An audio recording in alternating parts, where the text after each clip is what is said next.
All right, here with head softball coach Gary Bryce as we prepare for the 2017 season.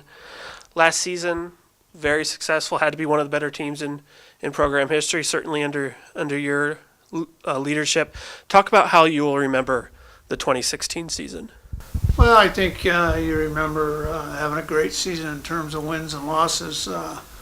We did everything right till right there in the Super Regional and had it in our hands, let it slip away. And of course, when you had a couple All-Americans and Jade McGar and Lindsey Butler, and Lindsey went on to fortunately be the National Player of the Year in Division II. And so, kids performed really well. We did really well academically, which is very important. And so, from that standpoint, it was an awesome season. What are your goals heading into the 2017 season, if you had to list two or three?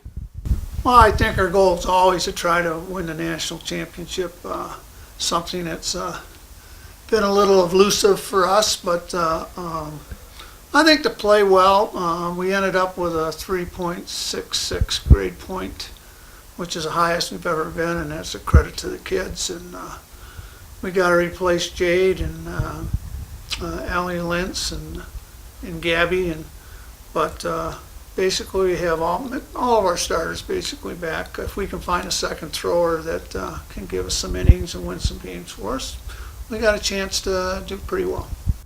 Going off that, talk a little bit about your roster and its makeup, replacing 5 starters. Talk about if there's some of those newcomers that you look into, but the roster looks a little different than last year. Well, I think when you look at the core of it, but if you're looking at the starters right now, if we were to play today, we have to replace Jade at third. We have a freshman, Emma Adams, and Haley Lazarick could play, but I think we'll probably play Haley in the outfield when Lindsey's throwing. Allie Buchanan's back, Kristen Lucas is back, Hannah's back at short, Kylie's back at second. We got Megan that can play play first, and she'll do some pitching. We have a freshman catcher in Brooke, who pretty good catcher. So, from that standpoint, we're only missing maybe one true starter.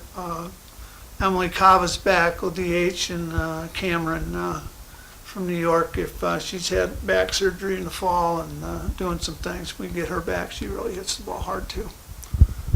Discuss the impact that Lindsey Butler's had on your program throughout her career, not only last year as she heads into her final season of eligibility. Well, hopefully she can put all those accolades behind her and just be Lindsey Butler. And that's sometimes tough to do. And if she does, she'll probably be the winningest pitcher ever in Wayne State's history. Certainly one of the greatest hitters in Wayne State's history. Allison Allen was a different type of hitter than she is, but that's probably comparable in terms of batting average and things like that. You put somebody like that on the mound, you got a chance to win every game, and obviously we've flourished the 4 years she's been here, so hopefully she comes to play like she's capable of playing, and the team plays like they're supposed to, and we got a shot. Really tough schedule to start. You're playing in some of these early showcase tournaments with some of the best teams in the country. Talk about the thought behind that schedule. Pat will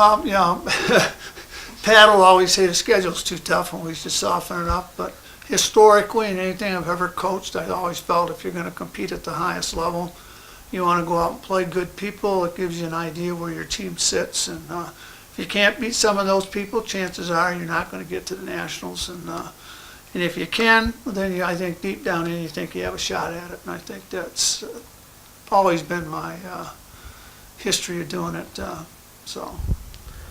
Last question from me. How do you keep the culture and the successful history of this program going forward and not let complacency set in, like this could be a rebuilding year? Or how do you prevent some of those mindsets from seeping into the program? Well, I think one, we don't think about having a rebuilding year. That's never in our mind.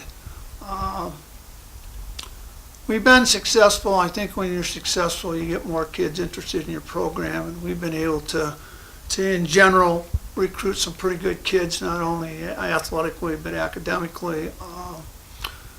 we're traditionalists, old school, if you want to put it that way. We will get on you when you don't do the right thing, and it isn't that's okay, honey. And I think that leads a lot to it. And I do think that kids want discipline or they want direction. More modern society today, and when you're an old timer like I am, you look back and say, but they're good kids, and I think they come, and it's our job, and I owe a lot to our assistant coaches. I mean, it's easy to stand up here and say, look at what I've done, but Pat's been with me, the whole career, and Coley's done a really nice job, and the assistant coaches prior to them have really bought into the program, and I think that's not just me. I think it's those people and the players, and they make it go. All right. Thanks, Coach. Good luck this season, and we appreciate the time. Thank you very much.